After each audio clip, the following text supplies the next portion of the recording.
یہ کہانی ایک ایسے بادشاہ کی ہے جس کے پاس زر دولت سونے جواہرات تو بہت تھے، مگر وہ ایک وقت کی روٹی بھی نہ خرید سکا۔ ایک دفعہ کا ذکر ہے کہ کسی ملک میں ایک بادشاہ اپنی رعایا پر ظلم کر کے بہت سارا خزانہ جمع کر لیا اور اسے شہر سے باہر جنگل میں ایک خفیہ غار میں چھپا دیا۔ اس غار کے دروازے کی دو ہی چابیاں تھیں، ایک بادشاہ کے پاس اور دوسرا اس کے وزیر کے پاس۔ ان کے سوا کسی کو بھی اس غار کا علم نہیں تھا۔ ایک دن صبح کا وقت تھا، بادشاہ خزانہ دیکھنے کے لیے غار کی طرف گیا اور دروازہ کھول کر اندر داخل ہو گیا۔ خزانے میں ہیرے جواہرات، چاول اور گندم کے انبار کی طرح بکھرے پڑے تھے۔ بادشاہ نے اس خزانے کو دیکھ کر بہت خوش ہوا، لیکن اندر آتے وقت وہ غار کا دروازہ بند کرنا بھول گیا۔ اسی وقت وزیر کا گزر اس غار کی طرف سے ہوا۔ وزیر نے جب خزانے کا دروازہ کھلا دیکھا تو حیران رہ گیا۔ وہ سمجھا کہ غلطی سے دروازہ کھلا رہ گیا۔ اسی خیال کے تحت اس نے دروازہ باہر سے بند کر دیا اور محل پہنچ کر یہ بات بھول۔ جب بادشاہ ہیرے اور جواہرات کا معائنہ کرنے سے فارغ ہوا تو واپسی کا سوچا، لیکن جب وہ دروازے کی طرف پہنچا تو دیکھا وہ بند تھا۔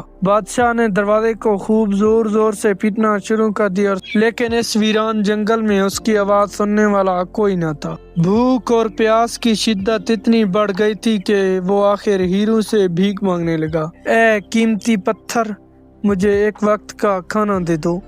اسے یوں لگا جیسے وہ ہیرے اس کی سادگی پر زور زور سے ہنس رہے ہوں۔ اس نے ایک ہیرا اٹھایا اور اسے زور سے دیوار پر مارا۔ اسے لگا کہ موتی اور جواہرات اس پر ہنس رہے ہیں۔ بادشاہ کو بہت غصہ آیا، لیکن بھوک غصے پر غالب آ گئی۔ آخر بھوک کی شدت اتنی بڑھ گئی کہ وہ نڈھال ہونے لگا اور اس نے دنیا کو پیغام دینے کے لیے زمین پر کچھ لکھا اور مر گیا۔ ادھر ملک میں بادشاہ کے غائب ہونے کی وجہ سے کوہرام مچا ہوا تھا۔ ہر شخص ہی بادشاہ کے بارے میں فکر مند تھا۔